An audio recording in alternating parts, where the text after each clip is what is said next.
All right, what's going on, guys? Phil Daru back again with another video. Today I have a special guest with me. Jackie is here. She is a registered dietitian, works with some of the athletes that I coach, also some of the athletes that you may see on the UFC. She also worked in the UFC Performance Institute. Jackie, go ahead and give them a little rundown of what you've been doing so far. So, like you said, I'm the fight nutritionist. I finished my master's back in December at Florida State University. And since then, I've just made it my goal to kind of, get involved with a lot of these athletes, kind of drill into them the importance of performance nutrition, make sure they're fueled, ready to go, and always optimizing their recovery so they're always performing at their best. All right, guys, so I'm gonna go ahead and hand it over to Jackie. We're gonna talk to you about some stuff. I'll see you again in a little bit.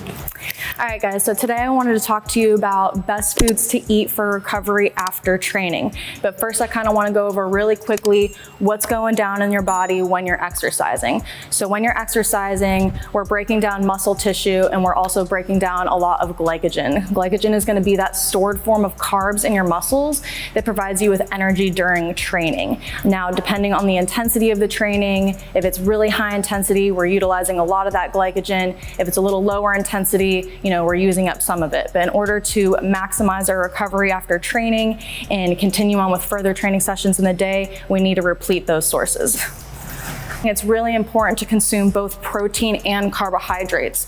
Both of them combined together have a synergistic effect on a hormone called insulin. Insulin is it's an anabolic hormone. It's what's gonna help build, restore, and replenish our muscle tissues. So glycogen resynthesis is most rapid in the first 6 hours after training. Protein is pretty up there too. So in terms of timing, we wanna get it in within those first couple hours after training. All right, so protein. Right after training, if you can get it in sooner than later, it's better. We want to make sure that we're getting 20 to 30 grams of high quality protein. What is a high quality protein?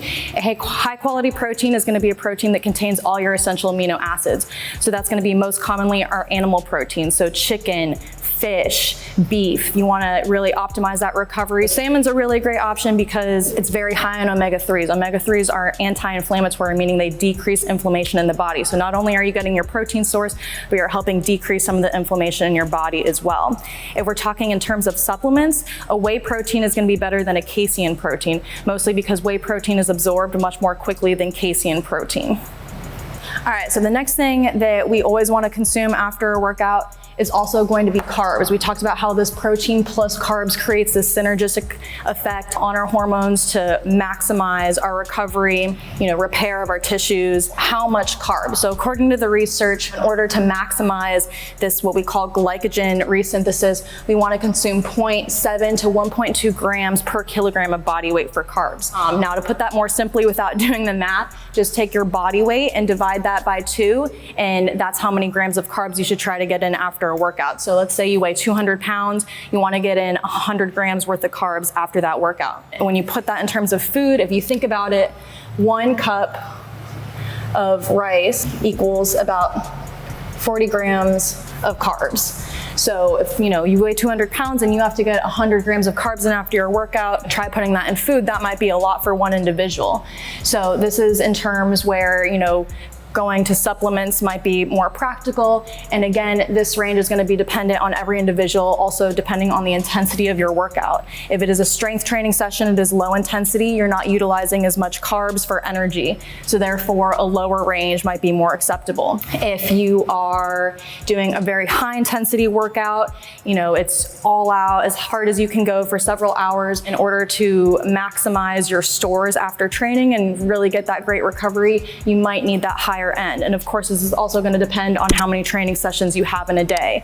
If, like I said, the window to, where this is strongest is going to be within that 6-hour window after training. So, if you have a second training session in a couple hours, it's going to be more important to get that in. Whereas if it's just one training session a day, getting it in by the end of the day will be beneficial. So let's talk about types of carbs that are going to be best to consume for recovery after training. Traditionally, we have carbs that are, we break carbs down into high glycemic index carbs or low glycemic index carbs. So we're gonna say high GI carbs versus low GI carbs. High glycemic index carbs are gonna be those such as, we'll say, white bread, pasta, potatoes, whereas a low GI carb is going to be our whole grains, beans, and non-starchy vegetables.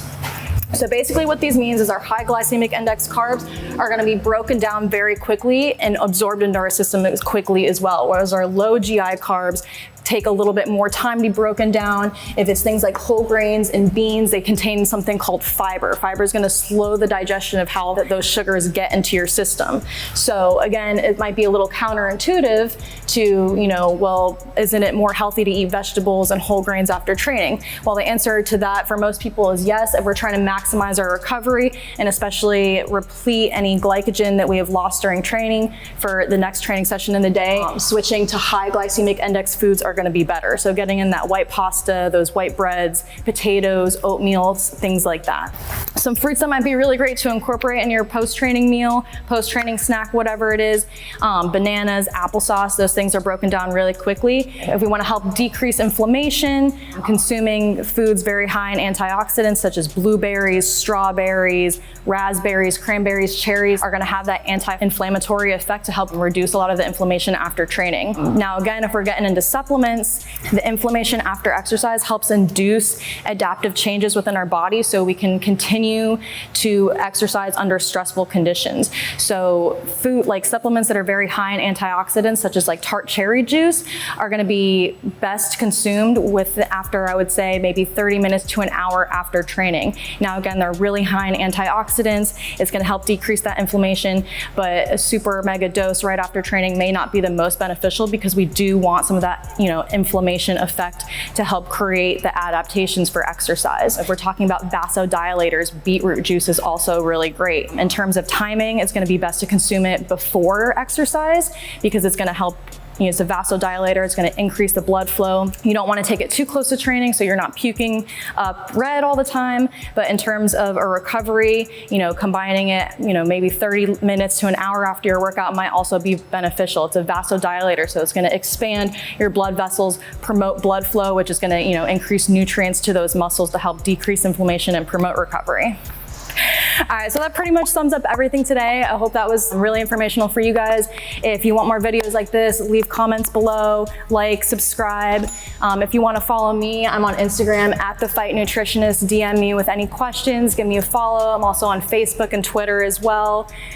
So, you can always go to my website too, thefightnutritionist.com. So thank you guys for listening and have a great day.